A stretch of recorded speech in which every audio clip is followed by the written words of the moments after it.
आज हम बात करेंगे एंटरप्रेन्योर्स की बहुत बड़ी 10 प्रॉब्लम्स के बारे में, जो कि कॉमनली मैंने ऐसा देखा है बहुत सारे एंटरप्रेन्योर्स ऐसा करते हैं। आज मेरे इंस्टीट्यूट को 1 साल से ज़्यादा हो गया चलाते हुए। 80 से ज़्यादा मैं बिजनेस आइडिया सुन चुका हूँ और देख चुका हूँ उन लोगों ने उसको किस तरीके से एग्जीक्यूट किया है। उनके अंदर मैंने बहुत सारी प्रॉब्लम्स देखी, प्लस बहुत सारे लोग उसे कंसल्टेशन लेने आते हैं तो वहाँ से भी कुछ कुछ पता लग जाता है कि कहाँ कहाँ पे लोग क्या क्या दिक्कतें करते हैं। तो आज वो सारी प्रॉब्लम्स को कंपाइल करके मैं आपको बताऊंगा कि क्या ऐसी 10 प्रॉब्लम्स है जो कि आपको एज अ बिजनेसमैन कभी नहीं करनी चाहिए, या फिर अगर आप कोई बिजनेस शुरू करना चाह रहे हो तो इन प्रॉब्लम से हमेशा आपको बचना चाहिए। सबसे पहली प्रॉब्लम है लैक ऑफ प्लानिंग। कोई प्लानिंग ही नहीं है भाई जी। करना क्या है जी, खाने की आउटलेट खोलनी है। कौन सी खोलनी है जी, पता नहीं। क्या बेचेगी जी, देख लेंगे जी, जो चल जाएगा। समोसे देख लेंगे, वरना पास्ता देख लेंगे, पिज्जा देख लेंगे, वरना हम कुछ और देख लेंगे, पर देख लेंगे। शुरू करना है बस। भाई करना क्या, डायरेक्शन क्या, डायरेक्शन तो होनी चाहिए ना आपके पास, होती नहीं है। और कई लोग होते हैं इसके एकदम उल्टे, वो इतनी ज्यादा प्लानिंग कर लेते हैं, इतनी ज्यादा प्लानिंग कर रहे थे कि भाई कुछ काम ही नहीं हो पाता। मतलब प्लानिंग प्लानिंग में उन्होंने 6 महीने निकाल देने। वो एक परफेक्ट प्लान के पीछे भागते हैं कि भाई मुझे एक फुल प्रूफ प्लान बनाना जो कि बिल्कुल भी कभी भी जिंदगी में फेल ही ना हो। अब कोई भी बिजनेस होगा ना, वो स्टार्टिंग के अंदर अप एंड डाउन आएगी आएगी। ये नहीं है कि भाई एक बिजनेस मॉडल शुरू कर दिया तो कभी भी जिंदगी में प्रॉब्लम नहीं आने वाली। एक अच्छा चलता चला है बिजनेस के भी शेयर्स घटते हैं, वो भी लॉस में आता है, उनको भी लॉस होते हैं। ऐसा नहीं है कि अगर आपने एक बार फुल प्रूफ प्लान बना लिया तो वो कभी भी फ्लॉप नहीं होगा। तो बहुत सारे लोग यहाँ पे मार खा जाते हैं मैंने, और ये बहुत ज्यादा देखा है। ये दोनों चीजें मैंने बहुत ज्यादा देखी है लोगों के अंदर। कहीं एक जगह पे वो लोग इतनी ज्यादा प्लानिंग कर लेंगे, कई जगह पे बिल्कुल नहीं करेंगे। अब देखो, ज्यादा प्लानिंग करने के 2-3 नुकसान है। यहाँ पे क्या सबसे बड़ा नुकसान है, एक तो मैंने 6 महीने खराब कर दी। नोकिया की बात करके चलूं, नोकिया ने अपने आप को स्टार्टिंग में लॉन्च करना था तो उसने बहुत ज्यादा प्लानिंग करी। अब भाई नया मार्केट के अंदर कौन सा प्रोसेसर आया भाई, भाई 625 अच्छा प्रोसेसर है, ठीक है जी, हम इसके ऊपर काम करेंगे। प्लानिंग करी करी करी करी करी, एग्जीक्यूशन करते करते उन्होंने लगा दिए 6 महीने। अब 6 महीने के बाद जब वो एग्जीक्यूट हुआ तब तक नया प्रोसेसर मार्केट में आ चुका था। अब उनकी टेक्नोलॉजी आउटडेटेड थी, अब उनका कोई प्रोडक्ट नहीं लेगा, क्योंकि अब मार्केट की रिक्वायरमेंट चेंज हो चुकी है। हमारी जो टारगेट ऑडियंस है उनका माइंडसेट चेंज हो चुका है। तो प्लानिंग ज्यादा करने का एक बहुत बड़ा नुकसान ये भी होता है। साथ के साथ क्या होता है, हमने वो प्रोडक्ट लॉन्च किया, अब मार्केट के अंदर उसकी डिमांड नहीं है तो हमको लॉस के अंदर बेचना पड़ेगा या फिर कम मार्जिन के ऊपर बेचना पड़ेगा। प्लस वो अगर प्रोडक्ट फ्लॉप होता है तो उस प्रोडक्ट का लॉस, हमारी अपॉर्चुनिटी कॉस्ट का, साथ के साथ जो हमने प्लानिंग करी उसके ऊपर कुछ कॉस्ट आई, वो सारी की सारी चीजें नुकसान है। तो पर्सनली मैं इन दोनों स्ट्रेटजीज के अगेंस्ट हूं, हमेशा मिड में रहना चाहिए अपने को। ऐसी स्ट्रेटजी बनाओ, ऐसा मतलब सोचो कि मुझे करना क्या है, डायरेक्शन क्या है, बेसिक डायरेक्शन लेके कूद जाओ। प्रॉब्लम्स आएगी उसको रिजॉल्व टाइम टू टाइम करते रहेंगे। ज्यादातर स्टार्टअप्स क्यों फेल होती है पहले 1 साल के अंदर, यही सारी प्रॉब्लम्स है जो मैं आज बताने वाला हूं। अगली प्रॉब्लम क्या देखी है मैंने कि भाई बहुत ज्यादा उनका एक्सपेंडिचर होता है, बहुत ज्यादा खर्चे होते हैं उनकी कंपनी के अंदर। अब इतने ज्यादा खर्चे होने की वजह से उनका बिजनेस मॉडल फॉल्टी हो जाता है और बहुत ज्यादा लॉस हो जाते हैं। अब भाई मैं अपने प्रोडक्ट को इतना फाड़ बनाऊंगा, मैं अपने ये भी दे दूंगा, मैं जी ये भी दे दूंगा, मैं ये भी दे दूंगा। जब अल्टीमेटली हमने उसको करके देखा तो हमको पता लगा हम लॉस में जा रहे हैं। बहुत सारे लोगों की तो कैलकुलेशन ही करेक्ट नहीं होती कि मेरा बिजनेस मॉडल प्रॉफिटेबल है या फिर लॉस में है। बहुत सारे लोग तो बिजनेस कर रहे हैं, चले जा रहा है चले जा रहा है चले जा रहा है, 1 साल के बाद इतना भाई इतने लाखों रुपए का नुकसान हो गया, फिर पता लगा वो नुकसान हो गया, बिजनेस बेकार है। पर अगर हमने पहले ही प्लानिंग के टाइम पे देखा होता कि इस बिजनेस के अंदर कितना प्रॉफिट होगा, कितना रेवेन्यू आएगा, कितना एक्सपेंडिचर आएगा, लॉस के कितने चांसेस है, कितने रिस्क टेकिंग हो सकती है, अगर ये चीजें हम पहले एनालाइज कर लें तो मुझे पर्सनली लगता है कि आपका बिजनेस मॉडल कभी भी फ्लॉप नहीं होगा। यहाँ पे लोग क्या करते हैं, अंधे खर्चे बढ़ा देते हैं बेफिजूल। भाई मैं ना एक वीडियो रिकॉर्ड करने वाला रखूंगा, एक कैमरा पकड़ने वाला रखूंगा, एक लाइट वाला रखूंगा, एक एडिटर रखूंगा, एक कंटेंट सर्च मारने वाला रखूंगा, एक अपलोड करने वाला रखूंगा, एक कमेंट को रिप्लाई करने वाला रखूंगा, इतनी बड़ी टीम बनाऊंगा, क्योंकि ना बड़ी बड़ी कंपनियां यही करती है, ये बड़े बड़े लोग ऐसा कर रहे हैं। अब वो बड़े बड़े लोग के चक्कर में हम तो वो नहीं है ना यार, हमारे एक्सपेंडिचर इतने ज्यादा बढ़ जाते हैं। अब कई लोग कहते हैं कि नहीं भाई मैं सारे काम ना खुद करूंगा, यहाँ पर उल्टे खर्चे हो जाते हैं। अब क्या करते हैं लोग, खर्चे बचाने के चक्कर में अपने प्रीशियस टाइम को खराब कर लेते हैं।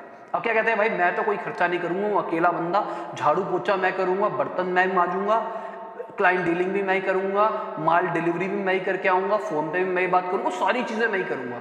अब यहाँ पे क्या हुआ, आपके अंदर एक स्पेसिफिक स्किल है, जो भी XYZ का स्किल है, आपने उस स्किल को, मान लो हम सुबह उठते हैं, हमारे अंदर 100 की एनर्जी होती है, अब वो 100 की एनर्जी अपने 50 तो हमने झाड़ू पोछे में लगा दी, 20-30 हमने फोन वोन में बाकी चीजों में लगा दी, जो असली काम करने के ऊपर हमको एनर्जी लगानी चाहिए थी उसमें हमने 20-30 लगाई, रिजल्ट आया नहीं, अल्टीमेटली बिजनेस लॉस में आ गया। तो दोनों साइड पे नहीं रहना, ये भी नहीं रहना कि हर चीज में अंधा एक्सपेंडिचर करना है, हर एक टाइप के बंदे को हायर कर लेना है, और ये भी नहीं करना कि अगर मुझे कोई चीज आउटसोर्स कर सकता हूं तो मुझे आउटसोर्स करनी है। हर चीज में खुद नहीं कूद पड़ना कि भाई मैं भगवान, मैं सब कुछ कर सकता हूं, मुझे सब कुछ आता है। अब एक और चीज जो कि मैं चाहता हूं कि हर बंदा ऐसा करे, प्लानिंग के अंदर मैंने बात करी, बीच में रहना है अपने को, एकदम ऐसा परफेक्ट प्लानिंग के पीछे भी नहीं मांगना, और ये भी नहीं करना बिल्कुल भी प्लानिंग नहीं करनी। एक्सपेंडिचर के ऊपर भी हमको एकदम ज्यादा खर्चे नहीं करने, और जहां पे जरूरत है खर्चा करने की वहां पे हमको खर्चे करने हैं। तो मतलब अपने को काम में सीधा कूद पड़ना है, काम शुरू करना है, उसके बाद मार्केट से जो जो रिस्पॉन्स आ रहा है उस हिसाब से हमको अपने प्रोडक्ट को या सर्विस को मॉडिफाई करते रहना है।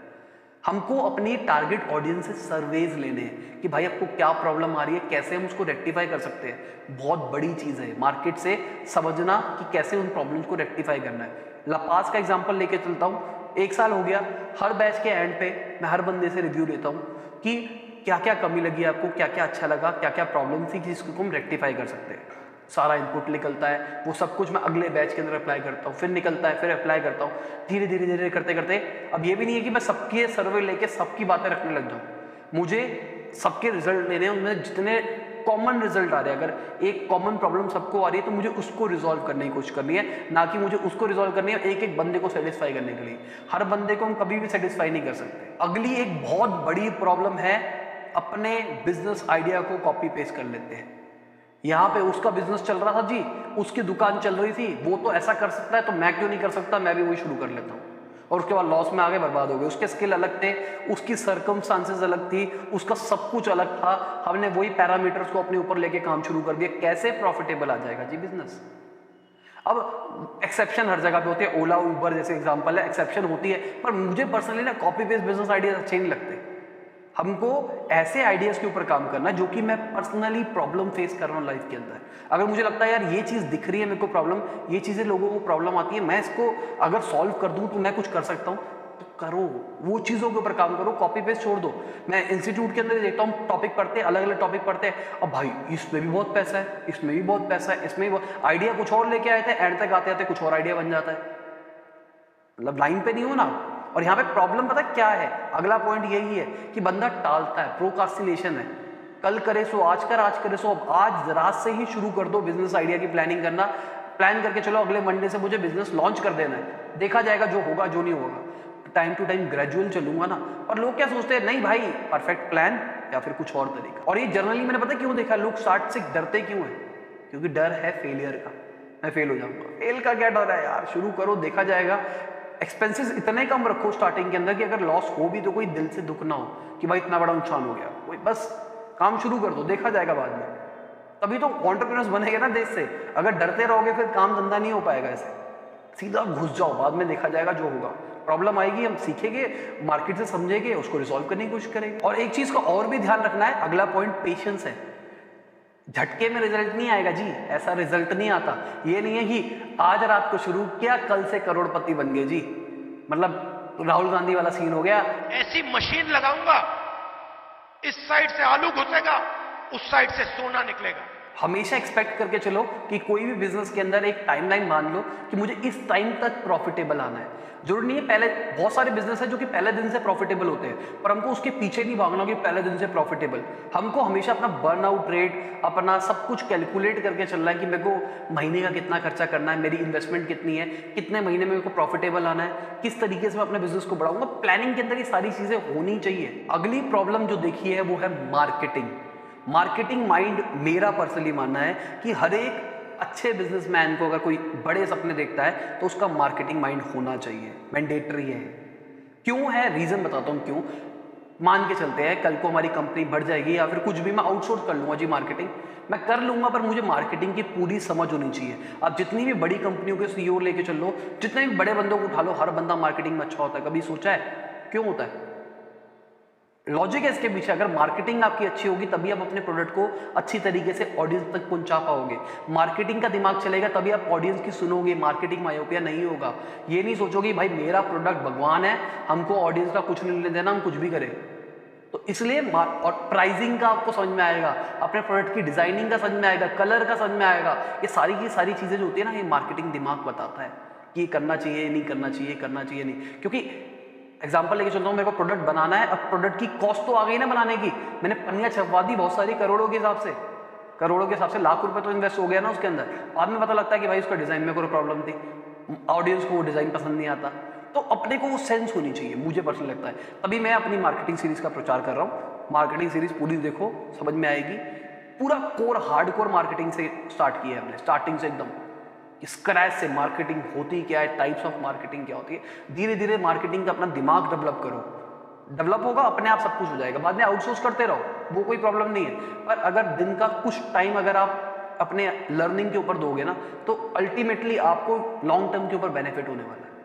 ये सारी काली काली दो अखियाँ, ये सब कुछ देख देख के ठीक है मन सेटिस्फाई होता है, शांति मिलती है। पर अगर हम इन चीज़ों के ऊपर भी ध्यान देंगे ना, तो एक डायरेक्शन मिलेगी जो कि अपने को 5 साल के बाद रिजल्ट देगी। 5 साल के बाद समझ में आएगा भाई कितना बड़ा फायदा हुआ था। कल को आपके बच्चे उसी से रोटी तोड़ने वाले हैं। प्यारी प्यारी दो अखियों से रोटी नहीं टूटती है। अगला और आखिरी पॉइंट है जो कि मैं फिर से कहता हूं, ये भी मैंडेटरी है, वो है लीडरशिप प्रॉपर्टीज। लीडरशिप होनी चाहिए। मैंने बहुत सारे बंदों को ऐसा देखा है जो कि अपने एम्प्लॉय से कुछ बोलने से डरते हैं कि भाई वो बुरा मान जाएगा, वो सोच लेगा इसको क्या लगेगा, कैसा लगेगा। अरे भाई आप लीडर हो, आपको बंदे का टैलेंट आइडेंटिफाई करना है। अगर मान लो आपने 5 बंदों की टीम रखी हुई है, तो आपको पता होना चाहिए 5 में से कौन सा बंदा किस काम के अंदर अच्छा है। तो अगर आपको वो काम देना है तो वो किस बंदे को देना है। ये है लीडरशिप क्वालिटी। लीडरशिप का मतलब ये नहीं है कि जाके खड़े हो गए, गालियां देने लग गए, थप्पड़ मार दिया, या फिर आपकी बॉडी अच्छी हुई। ये नहीं है लीडरशिप। लीडरशिप का मतलब ये है कि आपने उनको मोटिवेशन प्रोवाइड किया काम कराने का, बस यही तो है लीडरशिप। कि भाई तू ये काम कर ले। अब मैंने उसको ऐसे बोल दिया, थप्पड़ मार के करा लिया, या फिर प्यार से बोल दिया, या फिर मैंने उसको मॉनिटरी कह दिया कि भाई अगर तू ये काम कर देगा मैं तेरे को एक पिज्जा खिलाऊंगा, या फिर मैं तेरे को 500 का नोट दूंगा, या फिर तेरे को बोनस मिलेगा, या फिर कुछ भी होगा। तो ये लीडरशिप प्रॉपर्टीज ना होनी चाहिए बंदे में, मुझे पर्सनली लगता है। एक बड़ा बिजनेसमैन कोई भी सीईओ उठा लो, उसमें लीडरशिप क्वालिटी हमेशा होती है। तो ये 2-3 मैंडेटरी चीजें जो कि अगर नहीं है आपके अंदर तो डेवलप करने की कोशिश करो। और हो सकती है लीडरशिप, मानता हूं कि थोड़ा सा बॉर्न टैलेंट होता है, पर अगर बॉर्न टैलेंट नहीं है तो आप उसके ऊपर मेहनत करके अपने आप को उस तरीके का बना सकते हो। चलो मैंने बहुत सारा कुछ बता दिया है इसके अंदर। मेरे को उम्मीद है आपको सब कुछ समझ में आ गया होगा, समझ में आया होगा। अप्लाई भी करना है, कल करे सो आज कर, आज करे सो अब। रात को बैठ के करो प्लान, मंडे से करेंगे एग्जीक्यूशन। राइम नहीं बनी ना, कोई नहीं। लाइक कर देना वीडियो को, शेयर कर देना, फैला देना। सब आपके दिमाग में जान पहचान वाले कोई भी ऐसे बंदे हैं जो कि बिजनेस करना चाहते हैं, उन तक ये वीडियो पहुंचा देना। लाइक करना, शेयर करना, कमेंट में बताना वीडियो कैसी लगी। बाय, गुड नाइट, शबा के, खुदा हाफिज, गुड मॉर्निंग, गुड आफ्टरनून, जब भी आप वीडियो को देख रहे हैं।